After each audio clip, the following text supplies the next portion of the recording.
Hello and happy Monday to you. Got some bloodletting going by Concrete Blonde. One of the best songs. I got the extended version on the Still in Hollywood Best of compilation. Jeanette Napolitano kicks ass. Tomorrow Wendy is a great song. Bloodletting's a great song. The Still in Hollywood song's a great song. That's not the name of it. That's okay. They do some Jimi Hendrix cover. It's awesome. It's awesome. Highly recommend Concrete Blonde to anyone who likes music. This is either going to be the best show or the stupidest show. I have very little prepared. I was out of commission for a good chunk of the week, gearing up to Strawberry Fest, then doing Strawberry Fest, and then recovering from Strawberry Fest. And obviously needed the therapy newsletter today. That got delayed. Then there was Mother's Day yesterday. A lot going on. Just too much going on, quite honestly. And at the same time, not enough going on. Not enough going on in the right areas. Too much going on in the wrong areas. And here I am stuck in the middle with me. And you. And Jesse, just because nobody responded to the Comic Palooza comments doesn't mean I wasn't watching and listening. And that does suck. It does suck. Although you do understand why they did it. So you do get it. I'm glad you understand that. The Matt Dinneman signatures, very, very cool thing to get. I didn't get Operation Bounce House, and that sold out from Broken Binding. And then I felt like, oh, wait, am I getting my ass ready for a bandwagon? Because it doesn't feel like Jeff wanted to go there. It feels like Jeff's being pushed over there. And Matt Dinneman, I only read the one book, so I can't be that guy yet. I did it with Paul Tremblay, and I did it with Grady Hendrix. And then I said, whoa, Nelly, you're just jumping on bandwagons. You go broke. Bandwagons, they cut holes in your pockets and all your coins fall out. Who's all here? Let's see. We know Jesse's here. Jesse is awesome. Mark's here. Good to see you. Mike's here. What's going on? Rob Loves Books is here. Jeff clinging, packing. They're like dingleberries. Yes, they were sticking. They were sticking. You needed a bidet for those packing peanuts, I would think. What's up, David? Good to see you. Phil's here. Patty's here. Good evening. How's the sourdough, Patty? Try the jalapeno cheddar yet? Oh, God damn it. You had to hit me with jalapeno cheddar, and I'm only 2 minutes into the live. Jalapeno cheddar. I said jalapeno. And I haven't had a drop of alcohol. I mean, not like in the last day, or actually 3-4 days, whatever. Do I get my coin? No, I'm just saying that I haven't had it, but the years preceding probably did erode a number of cells of the brain, perhaps. I vote for stupid. It is going to be stupid. It is just going to be dumb. Evening, everyone. Decided to go with higher-ish and shipping. Higher end-ish sipping tequila tonight instead of joining Jeff in a frosty beverage. So far, I have to say that decision seems to be a good one. Sipping tequila. I don't think you needed to run that by anybody, Ron. That's a good decision. Let there be light. That's a great decision. Sipping tequila. I was tempted to do this show outside tonight. I'd have to get the laptop and probably a monitor out there, and because I bought hand-rolled cigars at Strawberry Fest. Hand-rolled cigars from Appalachia. Yeah, it was a couple of them. This was unbanded, so they did buy one get one half off. Hand-rolled out of Austin, Texas. If Kevin Hyman's here, then he might be close. The guy that rolls them is in Austin. And then this is their most robust. Look at that. So I was thinking of having these. They told me that this humidor, see, my humidor is not up to par. It's really hasn't had the proper sponge or anything to keep it at a consistent humidity level. So I bought this bag for $2, and they said it'll hold for 90 days, which gets me to Father's Day when I'll have a cigar. But I wanted to have it outside. I'm like, I really don't have a whole lot. I mean, I got like a little half a page here of stuff, and I already answered one of my own questions that I was going to put to the hive mind. I was going to just smoke outside and pontificate. You know, I was going to be one of the most philosophical shows. I was going to pontificate the nature of anger and like really grapple with mine. You know, work through it with you guys. Get to a healthy place. Get somewhere where I'm not mad at grandmas and chismars.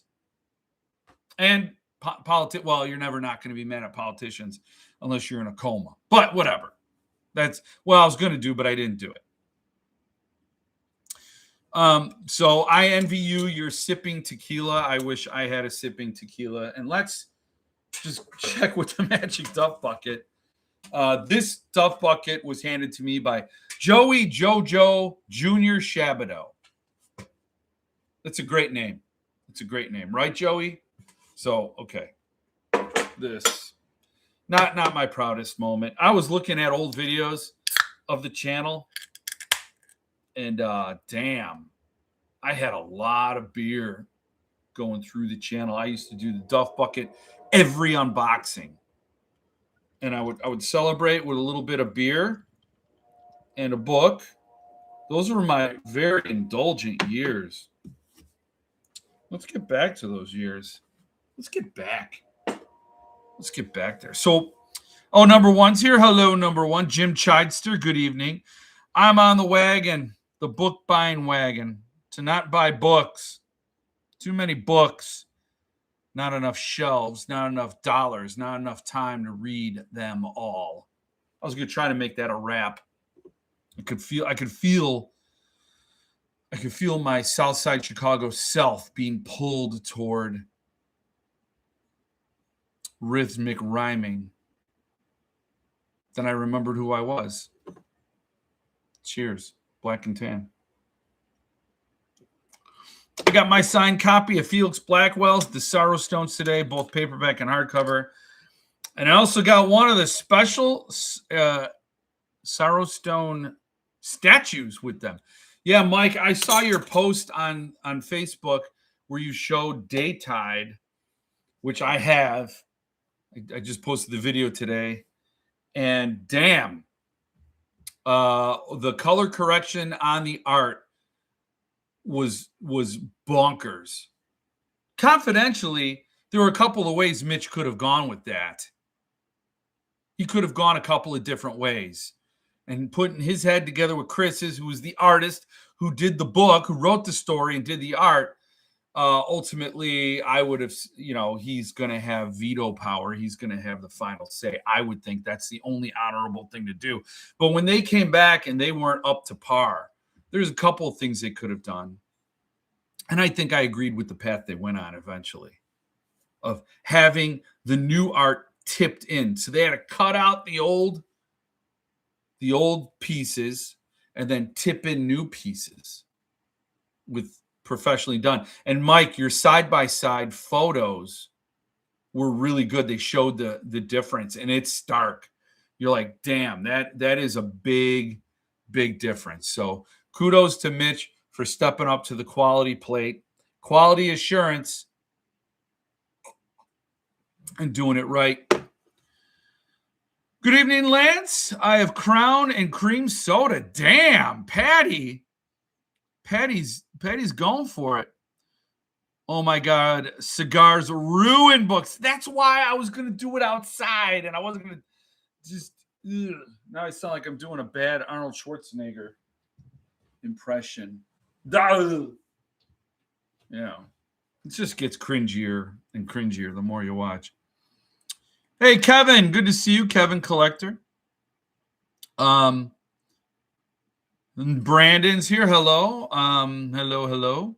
And Lance, as I said. Huzzah, Producer Jill. Producer Jill is not in attendance this evening. She is away on family business. One county over. But I will pass along the huzzahs.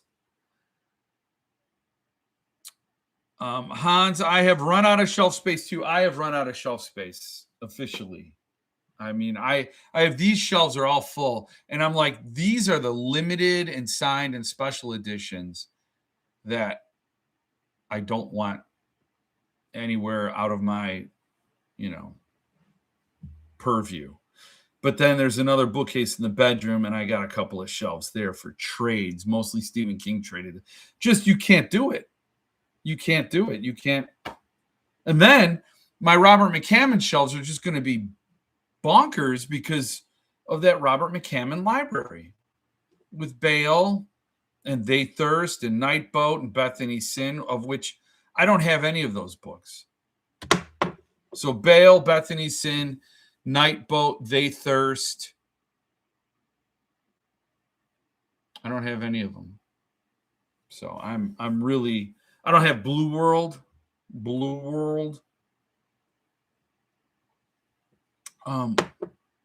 Yeah, I thought Mitch made the right decision. Yeah. By the way, Jeff, I understand perfectly your fury about the keychain stealing granny. If someone tried to rip off my kid, I'd be absolutely furious. I hope I'd have the same general restraint you had. I got to tell you, Ron, for those who didn't read the newsletter, we did Strawberry Fest. My daughter does these incredibly awesome crochet things. In fact, she did me, a version of me. This is I call it my Jeffagy. And she threw this together. It's awesome. And then she made me the full-size hat version of this. It's a fish, and it also goes on my mini me. So this is Jelf on the shelf. And she makes all this stuff. In the last 2 years, we had a booth at this Strawberry Fest, Tennessee Strawberry Fest. And we just got done setting up. It was like not even 9 o'clock. It was supposed to start at 9 o'clock. And this woman walks in. She walks up to the keychains and she keeps her back to me. And she picks up one of the keychains in one hand. I see her take it off. And then she reaches over and touches another one as if to compare. And then she just walks out of the booth. But Ron, when you walk up on someone like that, you just, I was sputtering. I'm like, you feel like the biggest bully in the world. I'm like, did you give it back? And she's like, no, I didn't take it. Like this Space Cadet child routine of all just soft-spoken innocence. And you just start running the calculus in your head. You're like, do I grab her? Do I hold her? Do I call a cop? Do I make a big scene? I felt like I would look like such an asshole doing that in the middle of this, the very beginning of the day, beautiful weather, everybody's in a good, just felt weird. And the keychain was like, we were selling it for $8, right? It was just a little strawberry, beautiful little strawberry with a keychain on it. And you start to, you do all the balancing in your head, and you're like, and my daughter was like, let it go. I kept at it, and she was just like, let it go. We have other customers to worry about. And then as it turned out, I came back to the booth. We had 4 sales in the first 4 minutes, and Elsa ended up selling her biggest item. She made this dragon last year for the first Strawberry Fest, and it didn't sell. She priced it at like 150 or something. This year, prices go up, yarn goes up, whatever. So we priced it at 175 and put it up there. And I'm like, this is going to be our dragon every year. I love the dragon. And then somebody came in and says, I'm buying the dragon. I'm like, no, you can't. You cannot buy the dragon. And I felt like I was giving up a child for adoption. It was horrible. But the person really, really loved the dragon. And so overall, the whole weekend was just magic. And it was wonderful. And there were a lot of people. And like I said, if they came into Elsa's booth, they paid. They either paid by buying something, or with compliments, because the people that didn't buy anything were they always struck up a conversation. They were all, when they first walk in, they're like, oh, they get giddy because it's such a cute setup. So overall, do I let that granny ruin it? No, but I just had to put her on blast, just like get it out, right? This is, and you see a person like that dressed for the fest. She's wearing all the strawberry things. Someone's kindly old grandma, you would never suspect. And then she did that. And it really was, it was sad. You feel sad. You feel sad for the person, even though she did that to you and your family. But you feel, you're like, what are you doing? Like, that is sad. You're either losing your marbles or you're so pathetic that this is all you have left. And it's not pity. It's like you're pathetic, and it just brings you down. You're like, wow, I hope I don't end up that awful, that petty. So thank you, Ron, for your understanding. It was hard. Hey, Chad's here. Hey, good to see you, Chad. Chad Lutsky. It's good to see you. Me and Ed are going to work something out. Do you call him E? Do you call him Ed? Do you call him Edward Lauren? We're going to be working out some stuff to coordinate on a discussion about Cemetery Dance. It's going to be exciting. Stay tuned. We're going to be talking about it. And I know you're friends with him, and you know him. You've done some writing sprints with him. That's cool. So same here. No more shelf space. Yeah, it's not happening. With cream soda, that sounds disgusting. Well, she likes it. Always room for more Lutsky books, though. Yes. You find space. Isn't that funny? Space is more elastic than you realize. Yeah, I have limited book space. I have to be picky. Yep. Hey, Pizza Giraffe. Great to see you here. I saw you comment on my last video, or the video before last. Good to see you. I hope you're doing good, buddy. And that shows you I read all the comments, but I don't respond to them right away all the time, or really as timely as I should. But I'm glad to see you're hanging out. I just emptied an entire 7-shelf bookshelf and donated them to make space. All trade editions of mystery crime books. Wow. 7 shelves donated. Mike. That's stellar. That's stellar. Books, not even Chismar books should just get destroyed. My dog's going to bark. You shouldn't destroy books just because you don't like them. They're sacred. Although I guess you can make an exception for Chismar books. I just realized I was making a lot of swallowing noises. And I don't know if the mic picked it up, and I was going to be like an Erica Kirk meme. That chick's batshit crazy. Anyway, yeah, it sucks. I need to upgrade a few of my bookcases from 3.5 to 7 foot so I can fit some more books. I got a little bit of a wall here. I'd like to put some bookshelves.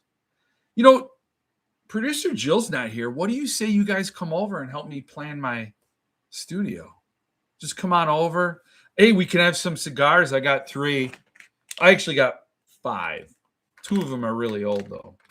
That would be awful of me to smoke really old, give you a really old cigar. But we'll come over. We'll have some sipping tequila that Ron brings, and we'll just figure out shelves. Let's crowdfund a co-op to buy CD and vote Jeff. It's at Honcho. You know what? It's funny. It would fail faster if you did that, which would be fine. Cemetery Dance. Oh, the last chance Cemetery Dance had was for Brian James Freeman to just take it over. And that was it. Their stuff, they just had another thing. They're going to remark trade editions now. So, oh, wow. Producer Jill's back. They're going to remark The End of the World as We Know It, and what's that other? Oh, Other Worlds Than These. Or no, It 40th Anniversary. That bullshit edition. They're going to remarket. So basically, Pimp Chiz is going to get Glenn Chadbourne to he's going to get Glenn Chadbourne to remark some trade editions for him that he's going to sell, at an uptick price. Not on the website though, because you're trying to get money in the back door. You don't have it on the website. So it's so pathetic. And if he didn't have Glenn Chadbourne, and I don't know why Glenn does it. I really don't. And honestly, I have a problem with Glenn Chadbourne still working with Chismar, because if you know somebody's a goddamn thief and crook and you continue to work with them and it's known, how are you better? This is like Paul Michael Caine. They're all bundled up. Lauren is a great writer, by the way. Definitely worth checking out. I recommend Betting of Boys. Ooh, I will have to on your recommendation. I would, you recommended Painted Bird, and boy, were you right about that. So who here took the plunge and bought a Geeklay printed Killing Joke Limited? I saw that. Somebody shared it on the Jeff Word Facebook page, and goddamn, I did not. Let me pull that up. Let me get that going. The Jeff Word. Yeah, it's my group. Yes. Oh, and Mark Van Oss. I don't think he's here. Congrats to Mark on the signed Oracle and last story of Jamie Gunn. Yes. Oh, Hans, you shared it. Duh. Oh, so want to look at this? Avant-garde edition. Let's look at it. We got time.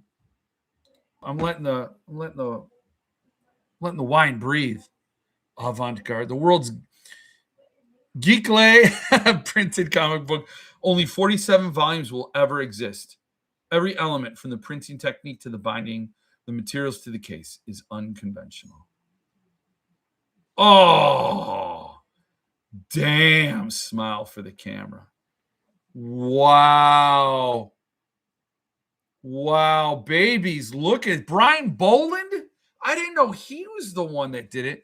I had the Brian. I might have sold it. I had the Brian Boland black and white Batman statue. Strictly limited to 47. To the letter and buy the book. Look at this. I don't have. Look at that.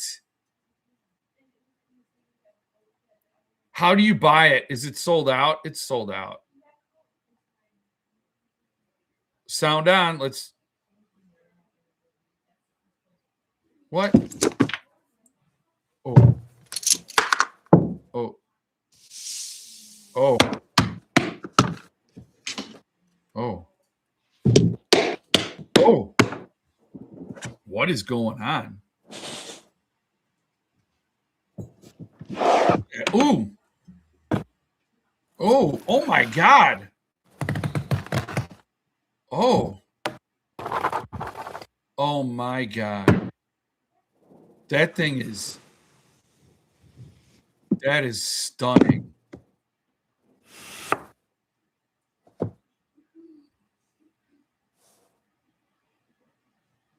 Wow. I love their choice not to throw music on that.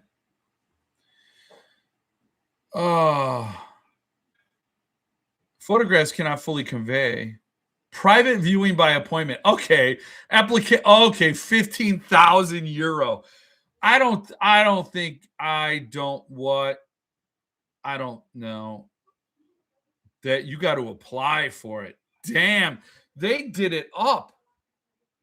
I don't even have the Killing Joke. I know that's like something I'm supposed to own. That was awesome, Hans. Did you get one, Hans? Did you buy it? Not signed by Alan Moore. Well, he passed away.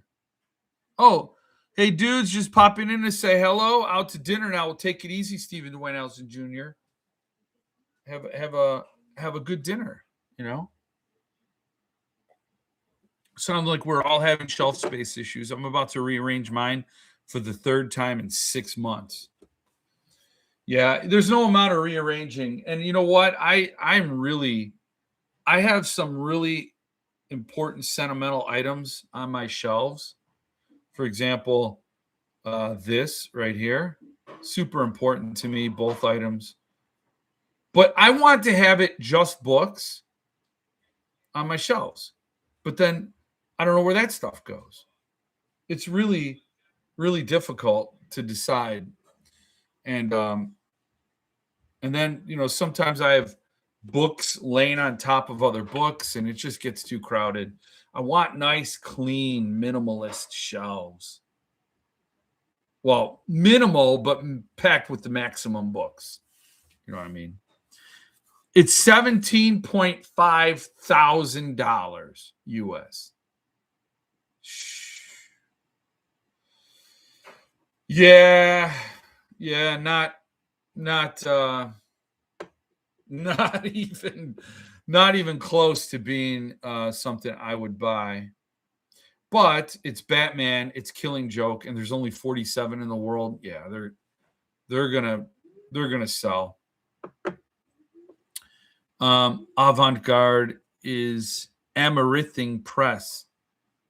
Really? I was wondering what happened to them. I haven't seen them in ages. I picked up Monkey's Paw and the Clamshell. It's one of my favorite short stories.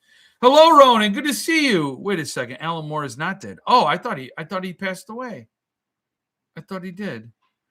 I read The Extra, published by Shortwave Publishing, and wow, I was surprised how good that 2-hour read was. Can't wait for the next pre-ordered from Shortwave. Who wrote The Extra? And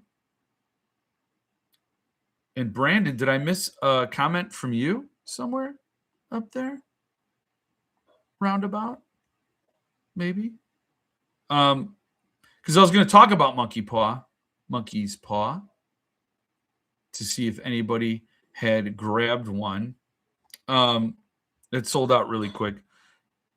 Annie Neubauer. Oh, okay. It'll be shipped tomorrow. What?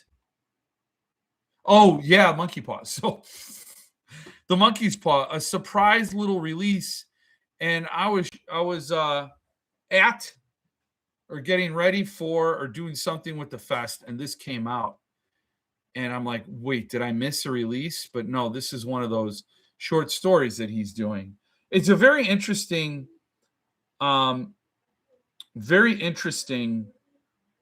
new sort of business line for Suntop to go into, doing bespoke short stories like The Yellow Wallpaper, Born of Man and Woman, and that the occurrence at Owl Creek Bridge. So this is cool, and it's sold out with a quickness. I love the art. I know I've read this story, but not in ages. And look at that. I love, you just know how that's going to feel. I got Suntop's short book of Charles Simic poetry, and it looks just like this. The Lottery was the same thing. And priced at $65, it's without a doubt a brilliant move. And it's showing with how quickly it sells out that it's a good idea too. People love it, The Monkey's Paw. W.W. Jacobs, he looks like an investment banker or something. He just, Chris Pig.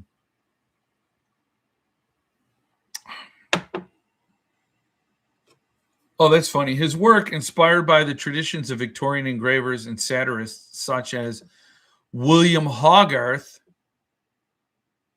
Is that where his name came from? There's a hog. I don't know. But very cool. Very, very cool. Cool stuff. So congrats to whoever bought one. That's the fastest turnaround ever for Suntop. Does Suntop release books when they are already in hand usually, or be printed pre-order. You got to wait. So Paul Suntop was working toward the day when he could publish a book or announce a book, sell a book, and just start shipping it. That's what he was working toward. But it ain't easy. You have a lot of other people involved, and you cannot account for a lot of other people. You know? And I think it's the same lesson that Gerald Ward learned with Bibliopathologist. You have a vision, you have a passion, you have materials, but do you have time? Can you get all these things to line up? You know, when me and my buddy were young, when we were teenagers and we weren't supposed to be drinking, we always had a problem. We said we always have two of three things. We either have there were three things we needed to have a party: beer, people, and a place. And we could always get two of the three, but rarely all three. It was a fun problem to have when you were young and reckless and decades away from the smartphone. Decades. Man, I'm telling you, I don't know when the aliens are going to show themselves. People are saying now they're not aliens, they're interdimensional beings, or they are us from the very, very far future, or they are demons and angels, all kinds of stuff, because holy shit, everything's unraveling. But anyway, I don't even know how I got on that path, but I never do. Definitely wanted to buy Monkey's Paw, but I've been trying to not cut back on the amount of books I'm buying due to shelf space issues. We should have called this chat shelf space, because that is definitely the running theme. Nobody has enough space. And it's funny. You either have the books, the money, or the space. And I often only have two of those things. And rarely. Sometimes they just have one of those things. Monkey's Paw literally came out a day after I bought Blood Meridian from Folio, so just didn't want to. What? I didn't want to. Okay, Jay Stones. I'm going to pop the chat out so I don't have to keep looking down like a dumbass. I'm just going to move us over here. Yeah. Oh, that's so much better. Red Dragon was 65. I know. I remember that. You were there. You were there in the early days. Red Dragon was $65. The artist edition. Signed by Jason Mowry, and I even got a remark thrown in there. Oh my God, $65. Rosemary's Baby was 75. Those were the days, man. Monkey's Paw. Oh, yeah. Conversation Tree Presses The Road pre-order keeps getting pushed out. First, it was late 26, then early 27, and now late 27. Kind of worrisome. Starting to feel like the press that's more ambitious than it should be. Yeah, I mean, that's the thing I'm talking about. You have the passion, you have the drive, you have the materials. Let's do this. I got the prototype together. Let's go. And then, reality could set you back. That reminds me, I don't even own a copy of Red Dragon in any format. I used to have the hardcover, but I'm wondering if I loaned it out. Yeah, I loan out some books sometimes. My brother-in-law, I don't know if he's watching this. He probably isn't. But I lent him my copy of Legends, which has the very first printing of Little Sisters of Illyria. I never got it back. I have the dust jacket in my basement. I also lent him my copy of Small Town Horror. I have the dust jacket. I don't have it back.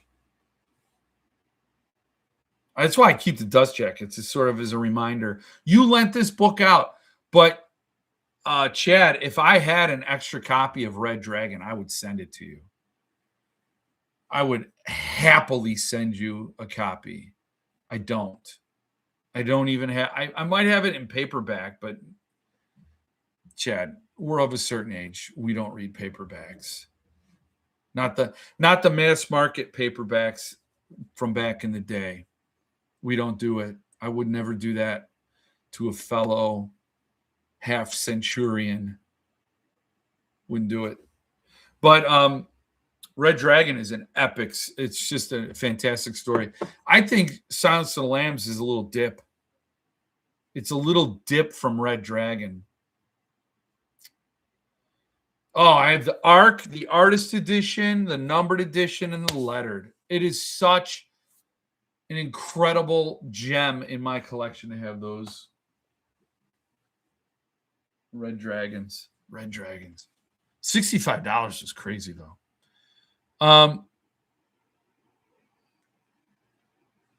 Stepping out. Have a great week. Catch the replay tomorrow. Take it easy. Phil, glad you were able to stop by.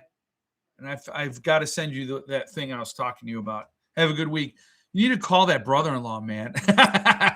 It's okay. I'll never get Legends back because he doesn't even remember having it. I'm like, I lent it to you. He goes, did you? And that's when I knew. But I would never lend out. Like, I lent out it. I lent out all those, that big story. And my heart was crushed. So I never lend out a book that's like super sentimental to me, though I probably shouldn't have lent out Legends, but it had George R. Martin in there. And I know my brother-in-law was a big fan of Game of Thrones. So the books. So or the Song of Wind and Fire and Flatulence. I don't give a shit what he calls it. Whatever it is. Game of Thrones. You know what I'm talking about. And so I lent it out. I was happy to do it. I have the limited edition from Grant with Michael Whalen's signature in it. So I thought, I'm covered. I have the better edition. Let's not worry about that. So yeah. So that was, I'm not going to lend out anything super sentimental.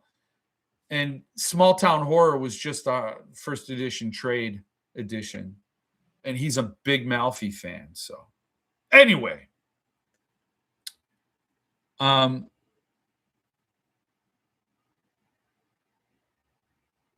stopped loaning books. I now gift books, knowing full well I will never see it again. Yeah, you gift it. That's the way to go. You're like, you're not going to lend out your signed Philip Fracassi. But if you buy 2 signed Philip Fracassis, you can gift one, and then you look like a hero. They appreciate it. I would rather do that anyway. Because when you lend a book, now you're sitting on, when am I getting it back? Unless you say, no, I want to read this right away. Okay, well, I got a copy. I have a book club or something, and they're going to read it right away. Otherwise, they read when they get to it, so you may never see it back for a few years because they simply haven't read it. And did they ask for it, or did you push the book on them? That's another problem. When I loan books out now, I take a photo of them as they leave. That's a great idea, Chad. It's a great idea. You're like, there he goes. Here's proof. Hold the book up and hold a newspaper showing today's date. I want that. I just gave away 2 signed Fracassi books last week. They were extras, of course. Damn. Yeah, you're giving away gold for sure. I only lend out copies of books I have duplicates of. Yes. I hope you trusted or like those people. Or you're trying to do promotion for one of the best authors out there right now. So either way, it's fine. I have given away signed Fracassis to people in my circle. Some of you may know, and signed Keelan Patrick Burke books. I don't have many signed Lutsky books, Chad. So I cling to those because I don't have multiples of any Thunderstorm titles. Yeah. Oh, hello, the book obsessionist, Jason. Good to see you. How about letting a smoker borrow it and the book comes back reeking? No, sir. Yeah, no. And Chad, you missed it. I was talking about stogies. I was talking about doing the show outside, but no books would be anywhere near me when I do stogies. I do like the smell of unsmoked cigars. I like that aroma. I don't mind that being on the books, but they're not. They're not. Everything here is self-contained. I do have dogs, but you will note there are glass doors in here, right? Oh, I'm going the wrong way. Yeah. If you can't tell, I do have some multiples of Fracassi titles right here signed. And those are like, if the opportunity arises to give away, to make somebody's day, whatever, I might do it, or I might hoard, or my kids might do it later on because their dad is old. I found a red package from Mitch, and I'm proudly the first on YouTube with a review for Arson by Design. Not bragging, but I'm excited for that release in August. Oh, yeah. So what you want to do is talk about this one. Yes, I got it in the mail today. Arson by Design, Tyler Jones. I got to say, Mitch, he's not even here. He doesn't care. But I will say that if Mitch does watch, you're not bad at designing covers of books, my friend. Not bad. I don't know what my graphic designer wife would say, producer Jill, but I have seen a lot worse cover designs. I like it. I like it a lot. And I cannot wait to read this. Wait in the car. I like that. I do. I mean, you got some chops up from under. Nice. Very cool. I am so looking forward to this. And it's the second collection I got. Did I show this to you last week? This is the Barnes & Noble edition of I Know a Place by Nat Cassidy. And it has the two bonus stories or bonus content. One is like a song and the other is a screenplay or a play or a script. I don't know what you want to call it. And I'm like, okay, it's a different cover than the one that's coming direct from Shortwave. So, and they both do the same thing. So Arson by Design has these breaks, empty moments that are before every story. So there's a clean break because when I first saw it, I'm like, is that all art? Look at all that. No, it's not art. And I Know a Place does the exact same thing. So that is not art. Those are all story breaks. So very cool. I got this it's a Barnes & Noble exclusive. You can only get it from there. And I got one coming straight from Shortwave with a signed book plate. Don't know if that's still available. I'll post that video at some point. I'll do it sooner or later. I love cigars, but it's an outside good weather sport. Yeah. Yeah. So that's why Father's Day, it's June.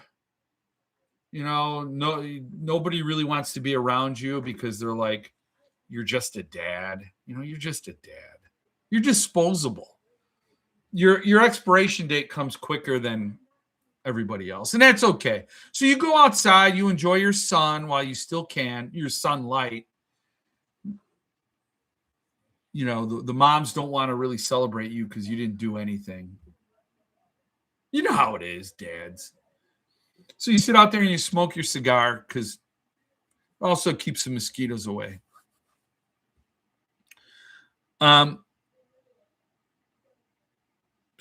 Have lots of Chad books, but very few signatures. Yes, and that's okay because the words he writes are better than the signature. because that's what we're really there for. But you become a collector, you become a junkie. It's sad because you open up a regular book, you're like, just a regular book. That's kind of how I felt about this. Like the arc for Arson by Design is special because it's an arc, fewer in the world. So there's its rarity.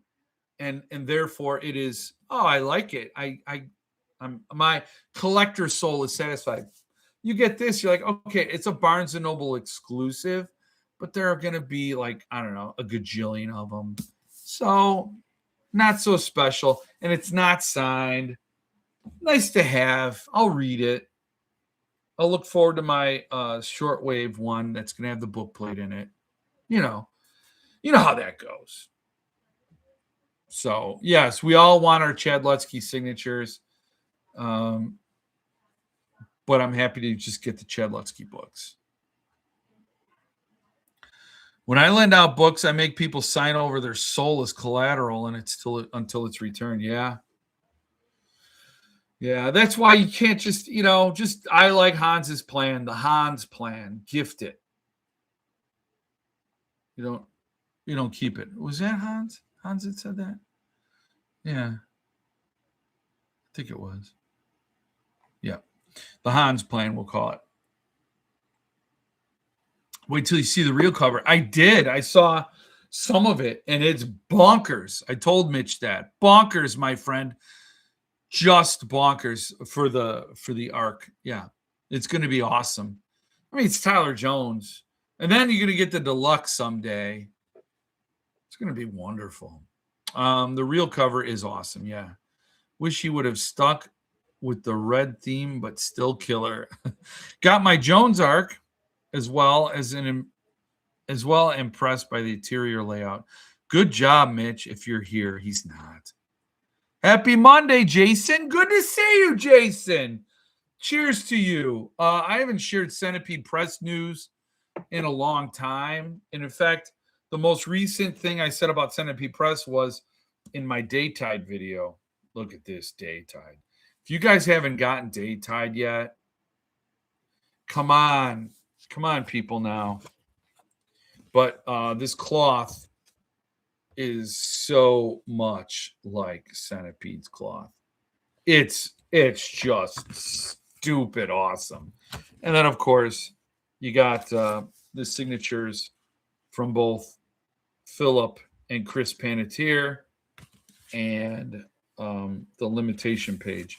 Now, I was wondering, Mitch, why did you split up the signature sheet and the limitation page? That's an interesting decision, and I'm not arguing with it. Probably made things a little easier logistically. You don't have to worry about numbering all the signature sheets, fouling the signature sheet. I don't know. I'm just curious about it. My copy of Avonwood Exodus just showed up from Amazon on Saturday. Okay, well, we're going to be reading that for the book club. So get going on it. I'll be, I'm reading this Avonwood Exodus. Yeah, I get giddy. I'm allowed. The lawyer said I could be giddy. Blame Mitch. He mailed mine today. It will be here this summer. Blame Mitch. Oh, you ordered Daytide today. Ronan, I think you are going to love it. I hope you do. It is big time world building. And I didn't even read the final version where Mitch promised me there's things in there that I'm going to really love above what I already enjoyed.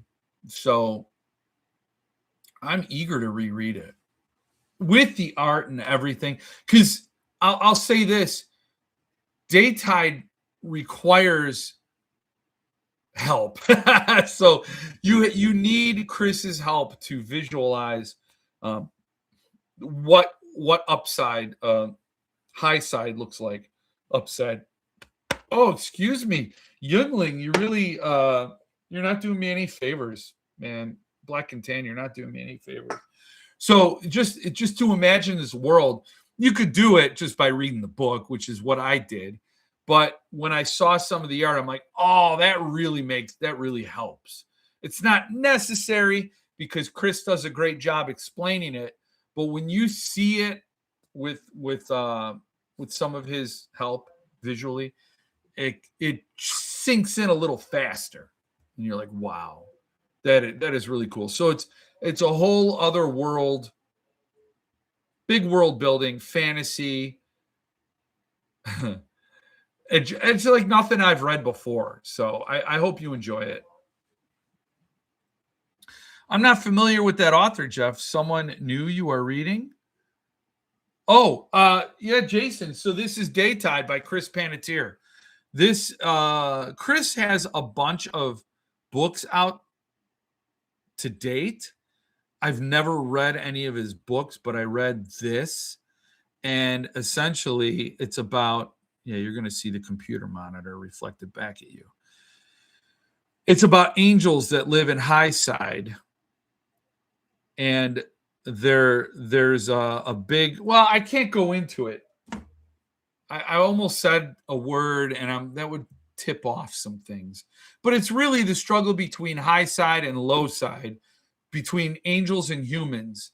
And the humans are doing a thing where they're giving to the longing, which is like a disease that's spreading, and it's like terminal depression, and it's spreading through humanity. And there are a lot of people grappling with this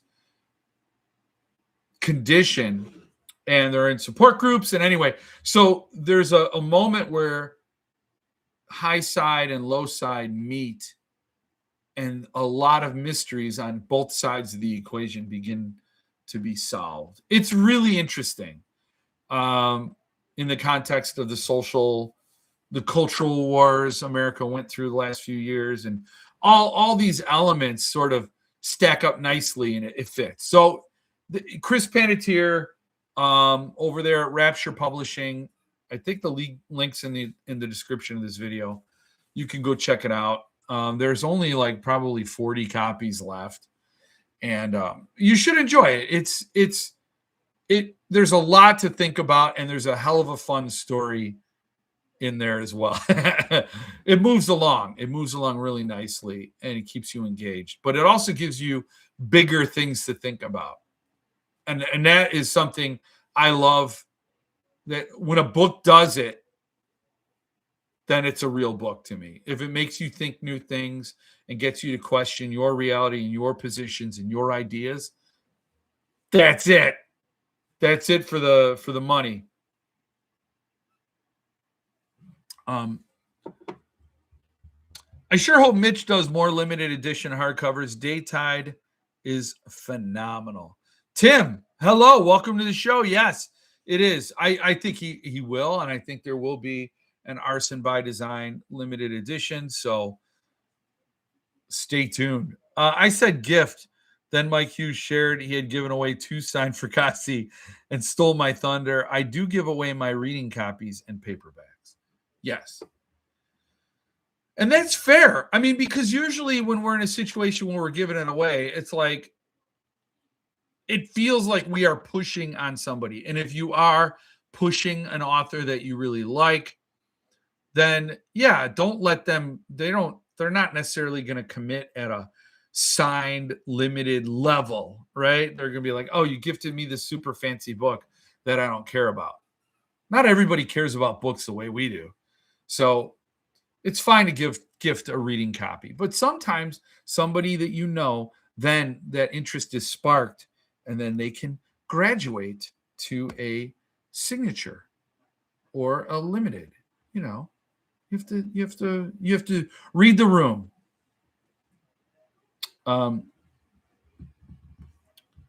Tyler is the best. Can't wait for Daytide. How is it not sold out? I don't know, man. That's crazy. I only have one Tyler Jones, The Limited Earthling of Midas, and for some reason, I still haven't read it. Got to fix that soon. I know. I just did a video. I didn't edit it and post it yet, but the 10 books that are perpetually on my TBR, they can't seem to get off my TBR, and every single one of these books I am dying to read. It's really weird how that works out. But it's also worse when you love an author like Tyler Jones, Keelan Patrick Burke, Chad Lutsky, Philip Fracassi, and you have unread material by them. I've never read Shiloh by Philip Fracassi or Sakulina or The Fate of Nero. Why? It doesn't compute. So you would think that they would work up the TBR a lot faster and a lot more temporary, you know. So that's understandable if you haven't. Midas is spectacular. It's a spectacular book. Heavy Oceans is great. I mean, everything I've read by Tyler. Night of Long Knives is awesome. It's soon to be Night of the Glass Knives. So, yeah. I bought it because of Just Video, but I've been thinking about it for weeks because of the fantastic artwork. It's loaded too, Ronan. It's got a lot. And I think Chris Panettiere really went all out with the art. So I'll take a look at it. Thanks for the primer. Oh, good. I did a video on it today. So, I mean, I posted it. So if you want more detail, just check that out if you want to see more about it. Any recommendations for summer reads? Going to take next month to the beach in July. Was thinking maybe Lonesome Dove, but open to recommendations. Lonesome Dove, I was losing my mind because they posted the release schedule for it, and they didn't include the people on the interest list. I signed up for this interest list, and why did I do it? They didn't really have a carve out for those people, but it looks like it's end of May. Lonesome Dove from Broken Binding, and it's under Dragon's Horde.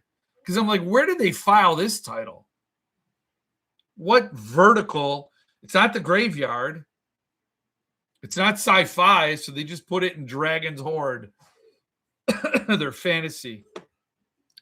I guess that's as close as you get. But summer reads. Jaws. You know, it's so funny because this horror thing we love isn't necessary. Oh, Small Town Horror. It's a great one. Summer of Night. I've not read it. It, of course, It is a perfect summer read. What else? The Stand would be great. Swan Song. I just say those books because that's when I read for some reason there was a string of summers where I read apocalyptic horror, and so those two titles come to mind. But It is a great summer read. You know, this horror hobby keeps us in the fall. You know, like that's when the horror books come out, and it's easier to recommend horror books in the winter and the fall. You know, winter would be Boys in the Valley, Echo. The fall would be Widows of Winding Gale. Midas would be a great winter read.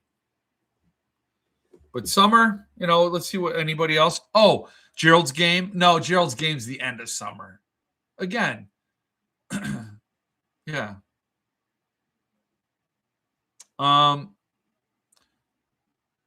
They could graduate toward his signature.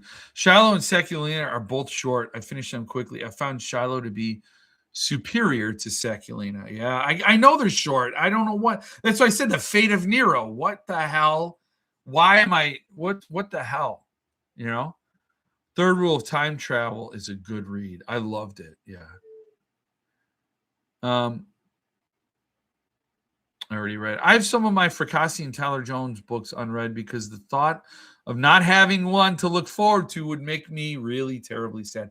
Yes, I agree with that too. There is a level of like, well, I know if everything else fails me, I have this one unopened book, unopened bottle of scotch, unopened cigar. You know, like it's like break glass in case of you need a quick pick me up. So that is fun. What books do you decide not to read? What if it is a real winner? Then you have it to look forward to. And here's the thing, it'll always be a big time, big anticipate, and the anticipation will keep you going for a long time. For a summary, The Elementals by Michael McDowell. What about Blackwater? Is that a good one? I haven't read that one yet. I still haven't read any King. Sacrilege. No, it's not sacrilege, but it's remarkable because King is a master storyteller up until what, 2004. I don't know when the cutoff is, but he's a master storyteller, and yeah, you should at least, read Cujo. Cujo's a good summer read, right? They're trapped in a car in the summer. Save some older unread content until you get newer stuff. That way you can always look forward to having something in the future. Yeah. Does Boys Life take place during the summer? Yeah. Yep. Bingo, David. Yes. That's a good one.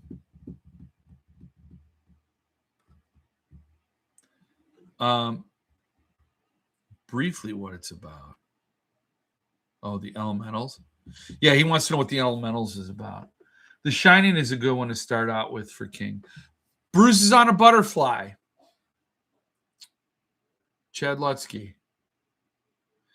You'll read it quickly. Cannibal Creator. I don't know if that's a summer read, but it's a tropical island read. The Shining is a good one to start with for King. Yeah, it is. A summer read always makes me think of coming-of-age novels. December Park by Ronald Malfi is a great one. And it's not set in December. Interesting. Who knew? Boys Life is a great suggestion. Yeah. Different Seasons is a great summer King read. Yep. Has all the seasons. It's a Southern Gothic about a family visiting their beach vacation property where the neighboring beach house was consumed by the beach itself some time ago. I've read Boys Life because of you guys. Great read. Loved it. Yeah, it is. Maybe Summer of Night by Dan Simmons, too, for more coming of age in the summer. Yeah, I haven't read that one. So, hey, Jeff, been forever since I watched it live. Hi, all. Boys Life was going to be my summer read. You can't go wrong, and there is something magical. So when you're growing up in this system that we find ourselves in, sorry, I'm so bitter about all the institutions, but when you grow up in this system, and children have the summers off from school, if they are schooled, the summer becomes this magical bridge between ages and grades and advancements. It becomes this chrysalis, and you emerge in the fall full of possibilities with a whole year of learning ahead of you in theory. But that summer is always, so I think having a coming of age story set in summer is just works. So that would be, I think, the easiest blend. They just go together. So yeah, Summer of Night, It, Boys Life, those are all these massive horror themed coming of age. Summer, oh, you just feel, what's a good book to read at the end of summer? Well, Gerald's Game, but also Joyland. Oh, the melancholy I felt reading that book. It's, if they ever made a movie about Joyland, they'd have to have Boys of Summer as a theme song, because it's the same feeling. Nobody's on the road, nobody at the beach. You could feel it in the air. Summer's out of reach. Empty lake, empty streets. The sun goes down alone.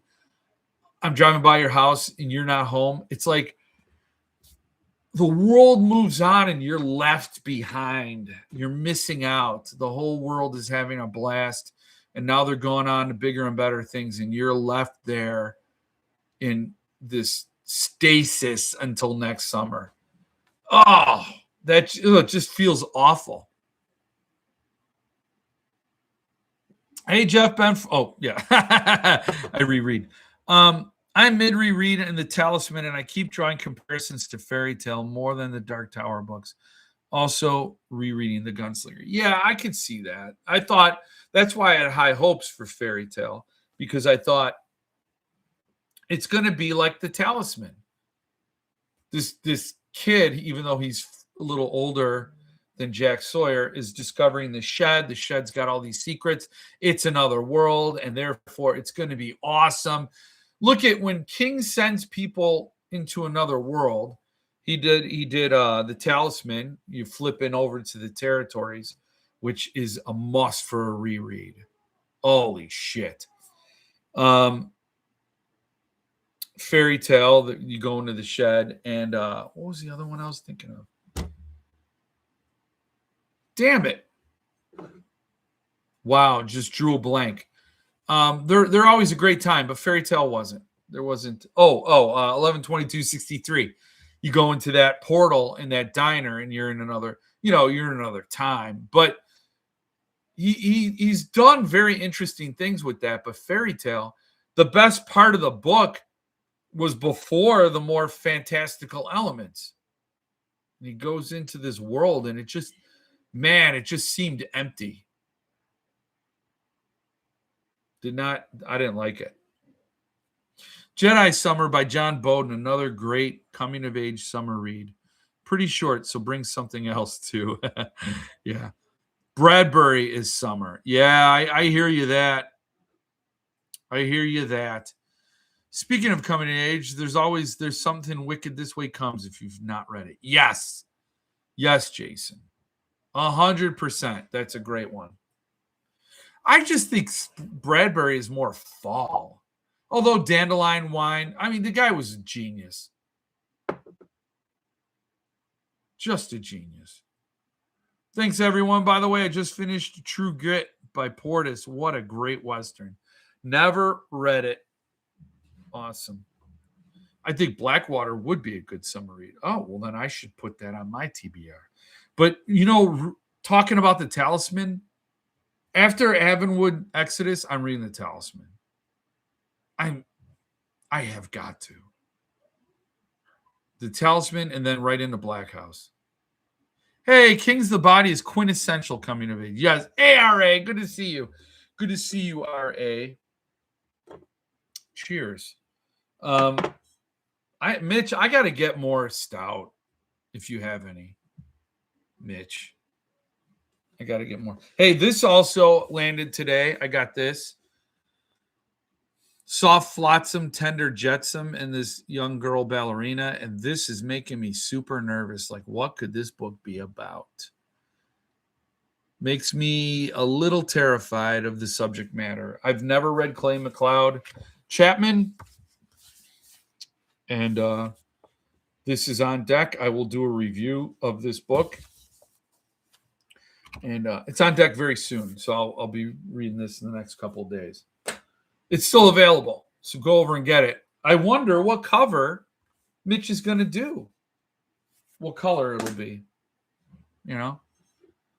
God pounds his nails. Oh, stop it, Hans. Just stop. Right here and right now. Right here and now. Wolf. Oh, stop it. Not a huge Western fan, but I sure love The Thicket by Land. Oh, you can't not love The Thicket. And if you love The Thicket, you should get How the Skin Sheds by Chad Lutsky. If you love The Thicket, get How the Skin Sheds. That's a great double feature. No bullshit. Oh, man. You still got, and if you like The Thicket, How the Skin Sheds, of course, by Chad Lutsky. But then there's another Lansdale you should read. And that's Paradise Sky. The Thicket is better than Paradise Sky, though, when you're ranking the Lansdales. I'm planning to read King's Sorrow this summer. I don't know. I don't know when I'm ever going to get to that. I've seen mixed stuff about it. Bradbury encapsulated every scene with his childlike wonder and passion. Yes. The Thicket and Paradise Sky and The Bottoms, all incredible. The Bottoms is awesome too. The Thicket is probably my favorite Lansdale. Me too, man. Yeah, Jason. It's exceptional. The movie, don't see the movie. Juliette Lewis was the best part of the movie. She was awesome. And I'm like, I don't know why they cast her as the villain. Seemed a little weird. There was a little bit of a weird. I'd have to reread The Thicket to see if there was anything in the villain that seemed in the least ways paternal or nurturing, because Juliette Lewis brought this weird, twisted, nurturing vibe to her evil character, which was really incredible and very interesting. But everything else about that was just abysmal. Peter Dinklage was awful. He was like, why the hell am I even in this? Like, he didn't even know what to do with it. It was terrible. So I would never recommend that. And then James Hetfield as a sheriff, that was laughable. And that broke my heart. As a lifelong Metallica fan, still to this day, I encourage every artist to explore their creativity into different, roles. That's fine. Try it out. Everybody should, but that was just awful. Oh, I've never, and the thing is, anytime I go into a movie based on a book I love, I'm automatically, my standards aren't even, I have no standards. I don't even care. I'm like, whatever they're going to do to it, let them have at it. I hate it if that's a reflection on the author for those people who see the movie and think that was a shit story. I'm never reading that guy. That would make me mad. But I think most people have enough, at least readers have enough common sense to know that sometimes they're not even on the same planet as the book. And that's whatever. But The Thicket, oh, what a heartbreak. Yes. Great suggestion, guys. Thank you. I have a Lansdale Western graphic novel called Red Range, and it is dark, violent, and excellent. I thought I heard of something like that. You're welcome, Chad, by the way. I couldn't get into King's Sorrow. DNF'd it halfway through, and I even finished The Fireman, though I didn't care for it. Not why it didn't click with me, but it really, really didn't. I don't know why it didn't click with me, but it really, really didn't. Well, that sucks. Yeah, How the Skin Sheds is amazing. I have the signed lettered hardback. Yeah, I don't. Thanks for rubbing that in. Have to say, Project Hail Mary film was near perfect. Some get it, some do get it right. Some can pull it off. I thought the It movies in 2017, the It movie was awesome. I thought Gerald's Game from Mike Flanagan was excellent. He even had to change some things, and what he changed made total sense and actually made it a very worthy movie. Loved Gerald's Game. I love the book. Of course, I think the book is better. But Mike Flanagan did it proud. No doubt. Ron, I've only read Heart-Shaped Box from Hill thus far and found it to be fine. I'm not sure suffering through the fate of the dogs was worth the rest of the story. I didn't read Heart-Shaped Box. I read Horns and I thought it was good. I read Fawn. I thought it was okay. He's a good writer. No doubt. I mean, he's King's son, but there's nothing about his stuff that I found addictive. Like, I've got to read more Joe Hill. That's fair. I have a lot of Joe Hill. I have King's Sorrow, so I'll give it a shot. I just don't know when. I have that also. I haven't read it for years. Red Range. Yeah. I saw Project Hail Mary yesterday. I agree. It was really good. It was pretty true to the book. That's awesome. Gerald's Game was definitely done well. Yeah. I liked all the Jonah Hex comics Lansdale wrote, but Red Range is by far superior. Sam Glanzman, art perfectly matched, and artist experience with the genre. I have the Jonah Hex books, or I have at least 6 of them, 4 of them. I don't remember. I've only read Hill's 20th Century Ghosts. It's one of my favorite collections. Yeah, I mean, I have Full Throttle. I have Strange Weather. I have The Fireman. I have Heart-Shaped Box. But I've not read anything other than Horns as far as a novel goes. I think Joe Hill excels at short stories. 20th Century Ghosts and Strange Weather are excellent. I heard bad things about Strange Weather. Jonah Hex, a perfect example of a horrible of a horrible movie done from some great stories. You talking about with Josh Brolin? I don't know if I saw it. Jonah Hex by Lansdale was illustrated by Tom Truman. Mostly those are a lot of fun. I read them. I don't remember them too much, but I have them up here.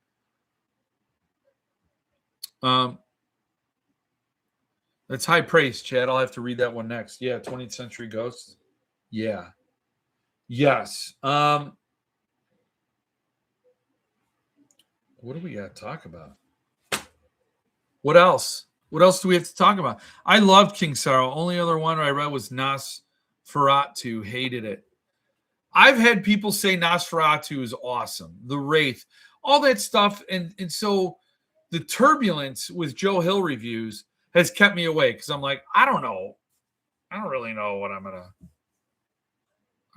to get. I don't know if I want to get into this mess. You guys come back with a verdict and let me know, worth my time or not worth my. I heard The Fireman is awful. And mixed things on like literally everything else.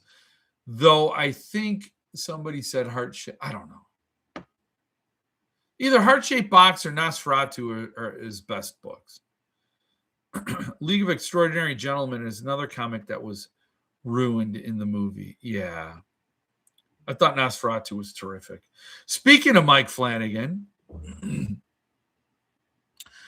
have you seen Midnight Mass? There was one episode that was truly wacky. I saw the first episode or two. It didn't hook me. Everybody's talking about Midnight Mass, and I just, like, I didn't like the acting, and I didn't really believe the people. There's a storm coming. They're on this little island. I'll give it another shot. It just didn't like catch me. Midnight Mass was great. You can clearly tell Flanagan is in love with King. Yeah, he is. He is. He did a thing about King Con. I don't know if he's going to that this year or if he's going to go in the future. But he's real tight with Chris Webster. And, that's good. I mean, the guy really is a great filmmaker, I think. Here's my controversial take for you, Jeff. I think Sleeping Beauties was a better read overall than Heart-Shaped Box. All right. Okay. I can work with that because I've read Sleeping Beauties and I didn't get why everybody was all upset about it. It wasn't the best King book, but it wasn't the worst. Some of it was cringy, some of it. But I thought it was pretty much, it was King, I don't know. It worked. I thought Sleeping Beauties was okay. It wasn't going to be one of those books that, it was better than Dreamcatcher. I would say it's better than Dreamcatcher. And I'm trying to think of anything else that, I don't know. It wasn't his worst by far. It was better than Rose Madder.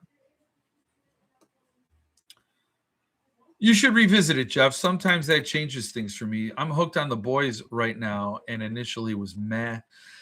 I wanted to see The Boys with Homelander. I don't know what to make of that. I've seen so many clips. But yeah, I should try Midnight Mass again. I want to see the new season of Daredevil. And we haven't watched Welcome to Derry. We were supposed to watch that. So Midnight Mass is one you need to stick to and pay attention to while you watch. Okay. I like an engaging story that makes you pay attention or demands that you do so that you can get everything out of it that was put in. Got my copy of Exorcist House by Nick Roberts, Thunderstorm. And I love the colors and style of those end papers, but there's always a transfer of the colors to the opposite side. It's like they're put in there not fully dry. Well, that was the problem with Jex. So reach out to Paul. He will make it right if you're not happy. Because he had that problem before with Jex, but maybe yours is a one-off. I don't know. Speaking of Dreamcatcher, Chi-Chan book teased a Dreamcatcher rebind. Well, who's it is Fantasia Press is doing a reissue of Dreamcatcher, but I haven't heard anything from Fantasia Press in a long time. They've kind of gone a little quiet, so I don't know. Yes, mine did too. I've seen 2 others online and saw theirs did also. I wonder if Paul will address it again. I have a Lutsky one like that also. I watched the first 2 episodes of Welcome to Derry. I really hope it gets better, but I was not enticed enough to watch more yet. And that was weeks ago. That first episode, wow. I was watching with my kids and I was cringing at the scene in the car. I'm like, oh, that's a little much. It gets much better. Yeah, I heard that too. I heard that Welcome to Derry gets really good. And I told that to my family who were watching it with me. So maybe we'll give it another go.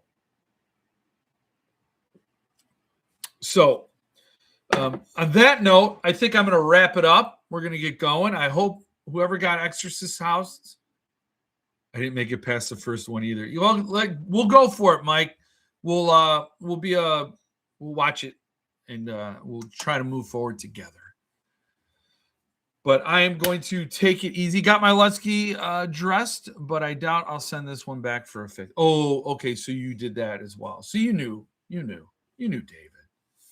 You knew, and thank you for being there at that chat. Color Out of Space next week. Have a great week. All busy one here. Oh, have a great week. Have a great week, all. Busy one here. Yeah. Well, I hope everything goes well. And I will see you all next week. I'm glad you're here. I learned what a coworker thinks of me when he told me that I would love Derry based on that first episode car scene. Yeah, that would tell. That would be a lot. So thank you for being here. And I will be back next week, hopefully with a more robust show. But this was pleasant. I loved chatting, as I always do. It was a great time talking to you all about books. And maybe next week I'll be on the patio with a cigar and a sipping tequila. Until then, have a good week and be good to yourself and each other.